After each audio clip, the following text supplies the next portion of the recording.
हाय दोस्तों देखी पारुथिबो एटा हमर भारत रे दुर्घटना बहुत बड़ जेनटा कि प्लेन तले पड़ीगला एथि 200 रु ऊपर यात्री थिले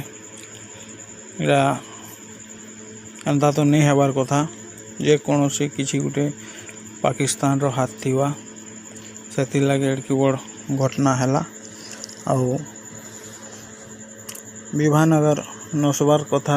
तो गोटे इंजिन भी तो चाली करी प्लेन को तल के आनबार कथा सेटा डायरेक्ट केनता ब्लास्ट होइछि हथि लागे तमे मने एटा टिके मने भाबो और कमेंट बॉक्स रे लिखो एटा रियल आपे आप ब्लास्टिंग होइछि ना पाकिस्तान वाले किछि गुटे षड्यंत्र करिछन तमे टिके देखो एडे बड़ दुर्घटना जेनटा के 30 वर्ष तले गुटे एंता हेतिला बहुत दिन गुटे एटा बड़ दुर्भाग्यर कथा जेनटा के एते लोग एते संख्या मरी जाइछन आपण माने जानो।